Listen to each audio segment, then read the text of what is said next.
안녕하세요. 골라먹는 리포트의 김장렬입니다. 유니스토어 자산운용의 투자전략 본부장 맡고 있고요. 오늘 말씀드릴 종목은요. 한 2, 3일 늦었습니다. 사실은요. 월요일 새벽에 나와서 말씀드릴 수 있었으면 참 좋았을 텐데 주가가 많이 올랐어요. 그 하루 월요일 날. 예, 어저께도 좀 올랐고 오늘은 좀 반락을 하고 있습니다만은 그래서 지금 이 순간에 이 주가를 어떻게 접근하느냐 이런 테크니컬하고 트레이딩적인 관점에서 그렇게 말씀드리긴 어렵고 순수하게 이 종목 자체가 그래도 포텐셜이 있어 보이기 때문에 스타디를 해놨다가 좀 주가가 좀 눌림목을 받거나 조정을 좀 의미 있게 받으면은 아니면 이 2분기 실적까지는 실적은 별로 안 좋거든요. 실적에 민감하지는 않을 것 같지만 그래도 좀 조정을 받는 빌미가 나왔을 때 한번 고려해 보시는 대상으로 소개시켜 드린다 이렇게 말씀을 드리겠습니다. KN솔입니다. 원래 이름이 달랐거든요. 이게 원방테크라는 회사였는데 종목 이름이 바뀌었어요. 올 초에 이런 회사인데 말씀을 드리겠습니다. KN솔이라는 회사는 시가총액이 주가 올라서 이건 좀 높아졌을 텐데 오늘 얼마인가요? 한 1,400~500억 되는 것 같습니다. 뭐 하는 회사냐면은 신성ENG 아실 거예요. 신성ENG가 반은 똑같습니다. 신성ENG 반은 똑같은 게 반도체 공장 질 때 깨끗하게 청정한 영역을 지어야 되잖아요. 그 클린룸을 만드는 회사입니다. 클린룸을 시공해주고 클린룸에 들어가는 각종 부품들도 별도로 팔기도 하고 반도체 클린룸 관련되는 게 매출의 반이에요. 그런데요, 반도체 클린룸이라는 게 반도체가 사이클이 있으니까 어떨 때는 뭐 40~50% 올라갔다가 그 다음에는 뭐 숫자가 없어지기도 하고 마이너스 되기도 하니까 사이클 주식이죠. 그래서 밸류가 높지가 않습니다. 신성ENG도 마찬가지예요. 근데 그게 반이니까 재미가 없죠. 재미가 없는 게 맞는데 성장 동력을 하나가 새롭게 갖췄어요. 매출에 한 25% 넘어가는 게 여러분들 좋아하시는 2차 전지용으로 들어갑니다. 이 클린룸이 같은 개념으로서 기술이 확장돼 갖고 2차 전지에서 필요한 드라이룸 말 그대로 드라이룸을 만들어주는 회사예요. 아까 신성ENG도 그거 하거든요.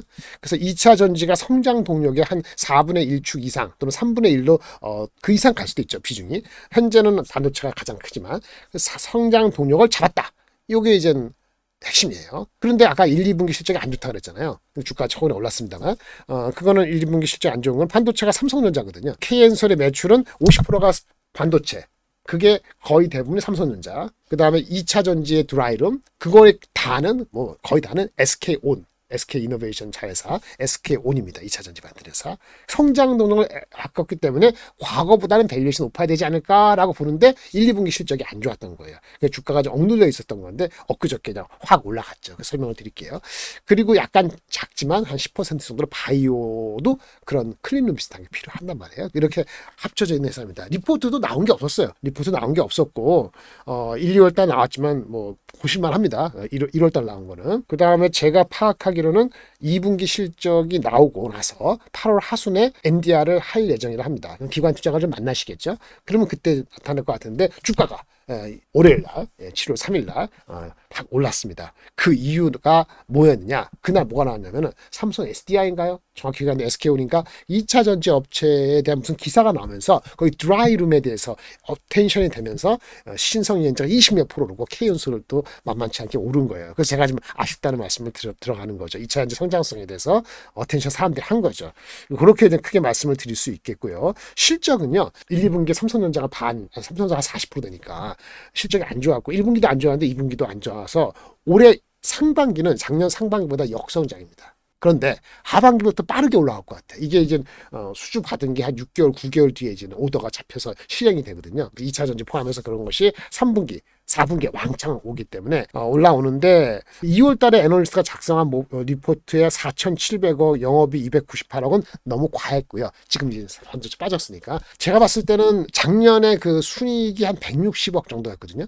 근데 올해 이익은 한 10몇 프로 성장할 것 같아요. 한 200억 정도 순이익. 좀 안 될까요? 200억 정도인데 지금 시가총액이 얼마인가요? 시가총액이 한 1,500억 얼마 되면은 한 8배 정도 될 수 있겠네요. 8배, 9배는 아니더라도.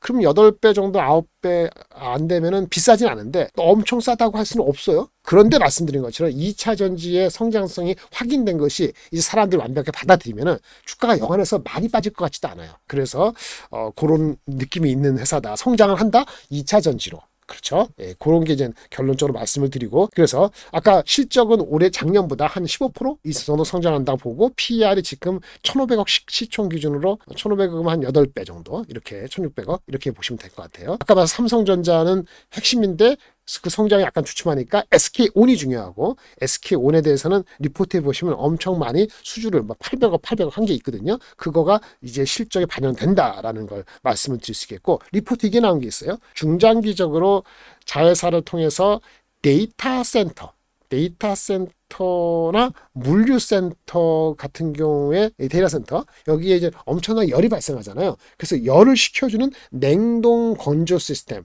이거 비슷한 거죠. 개념으로서 공정이 비슷한 건데 냉각 시스템을 데이터 센터에 파는 거예요. 이거를 사업을 초기 단계에 시험 생산 준비를 하고 있어요. 요것도 나중에 확인이 좀 구체화되면은 주가에는 좋은 영향을 미칠 소지가 있다. 오늘 그거를 말씀드리려고 하는 겁니다. 여기 보시면 요거는 북미 배터리 반도체 투자 현황인데 삼성 그다음에 SK온 우리 회사는 실제 실적은 그걸로 유지된다라고 보시면 되고요. 회사는 오래됐습니다. 한 30년 됐기 때문에 역사는 있는 회사인데 이게 18년에 지금의 이제 NVH 자동차 부품 회사 있거든요. 거기 회사한테 팔려서 원래 창업자는 바뀌고 상장은 3년 전 했습니다. 이렇게 말씀드리고 매출 비중은 ICR 반도체가 50%, 드라이룸 2차 전지가 27%, 바이오가 8%. 그리고 또 하나 교량 건설업 좀 특이한데 거더라는 게 있거든요. 거기에서 마켓쉐어 1위 회사를 인수해가지고 그게 매출의 한 12% 차지하고 있는데 전체적으로 마진은요 어느 하나도 적자라는 건 없습니다. 사업부가 이익의 규모가 아무래도 뭐 드라이룸이나 이런 쪽이 높긴 할 것 같긴 한데 그래도 뭐 어떤 마진이 누구는 10% 누구는 마이너스 1% 이런 게 없고 그래도 중간 정도에서 놀고 있다 이렇게 보시면 될 것 같아요. 그래서 삼성전자, SK온 이렇게 보시면 되고 반도체는 신성과 과점이다. 수주를 받은 게 있어서 올해 매출이 어느 정도 나와요. 성장의 상반기 워낙 안 나와서 그렇지 올 3월달 기준으로 2,700억 정도의 수주장과 있고요. 이 6개월에서 9개월 정도 걸리겠죠. 이 기인데 1,100억이 반도체, 600억이 드라이룸 이렇게 돼 있다. 이렇게 보시면 되겠고요. 현금 성사세는 850억 있는데 단기 차입이 있다고 하지만 엄청나게 투자할 게 없기 때문에 뭐 유상증자나 뭐 그런 거는 뭐 올해 내는 그런 거는 생각할 필요는 없을 것 같고 다만 최대 주주가 많이 갖고 있어서 주식이 아주 유동주식이 많지는 않아요. 근데 관심이 많으면 이게 거래가 되긴 하니까 큰 문제는 없을 것 같고요. 이런 게 있어요. 데이터 센터에 들어가면 말이에요. 이런 게 있어요. 희한하죠. GRC는 회사 이름입니다.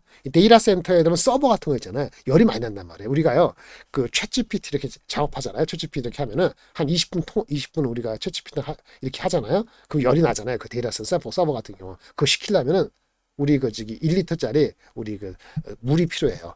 그거 20분 하는데 수십만, 수백만, 수천만 명, 수억 명 이상 달리잖아요. 얼마나 물이 많이 필요할 정도로 또 그거 물 대신에 또 전기가 필요하겠어요. 근데 여태까지는 공냉식으로 공기를 주입해가지고 냉각을 시키는 공냉식인데 그 전기료가 많이 들어가거든요. 그래서 아예 물속에 집어넣자. 냉각. 식으로 하는 개념이 최근에 드러났고 그것이 일부 선두업체가 시행하고 있는데 아직은 이게 메이저가 아니거든요. 근데 이 시장의 잠재력을 보고 우리 공조 시스템인 이 회사도 K엔솔도 여기 뛰어든 거죠. 어떻게 된 거냐? 제품은 이렇게 생겼고요. 데이터 센터에 들어가는 서버를 물에 집어넣는 그런 건데 이렇게 일체형 블락형이 있는데 스페인의 어떤 회사하고 장비 기술 도입을 맺어갖고 작년 말, 이거 잘못됐습니다. 올해 초 23년 초에 테스트 시설을 갖추고 시연을 하고 있어요. 아마 연말 정도나 올 말 정도에 내년도 사업 계획을 잡칠 때야 얼마만큼 시장이 될 것이고 가격이 뭐 수억인지 얼마인지 나올 수 있어. 지금 구체화시킬 방법이 없지만은 이런 준비가 되고 있다는 걸 아실 필요가 있고요. 규모가 크진 않죠. 조립식으로 만들어서 실제 데이터 센터에 가져가서 완제품으로 파는 거거든요. 이게 뭐 500만 원, 1000만 원은 아닐 것 같고 한 몇억 원 될 것 같은데 그게 이제 어떻게 되느냐. 그런데 저도 아이디어를 드리기 위해서 한번 드리면은 전 세계에 이렇게 글로벌 시장에서 데이터 센터에서 냉각하는 시스템 있잖아요. 냉각하는데 공냉이 아니고 액체로 냉각하는 시스템의 시장 전망을 작년에 한 게 있더라고요. 절대 규모는 별로 많이 중요하진 않고 향후 한 몇 년간 7, 8년간 한 20% 넘는 성장을 한다니까 이 우리 회사가 영위하고 있는 기존 비즈니스에 추가되면은 긍정적 효과를 받을 수 있다는 말씀드릴 수 있겠고요. 우리는 한국 시장에 먼저 액세스할 것 같으니까 한국 시장을 본다면 한국의 지금 데이터 센터 숫자가 올해 기준으로 예상되는 게 한 200개 정도 되는데 그거 뭐 이거 만들려면 돈이 몇 조 들어가요. 200 몇 개가 만약에 옛날식으로 돼가지고 옛날을 고치하게 되면 이 냉각 시스템을 바꿀 수 있거든요. 공랭식에서 액체식으로 200 몇 개에서 몇십 개, 몇 퍼센트가 몇십 퍼센트가 과연 이제 액체 냉각으로 바뀔 것이냐. 그러면 우리가 그 중에 하나의 가능성이 있느냐. 이렇게 접근을 해야지 시장이 나오는 거예요. 그게 이제는 50억이 될지 500억이 될지 1000억이 될지 지금 가늠을 정확히 할 수는 없죠.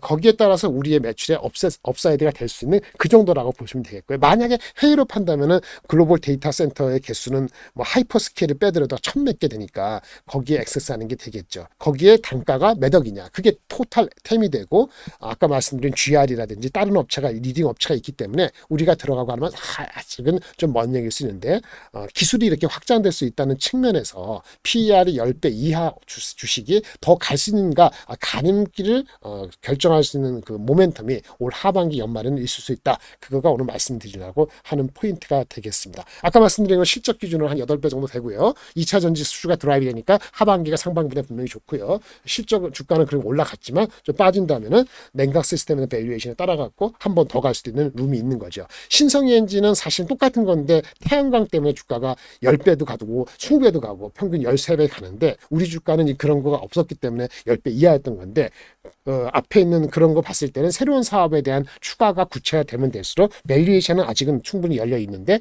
단기적으로 많이 올랐다는 거 좀 아쉽습니다. 좀 말이 많았는데요. 한번 와치해 보시기 바랍니다. 이상입니다. 감사합니다.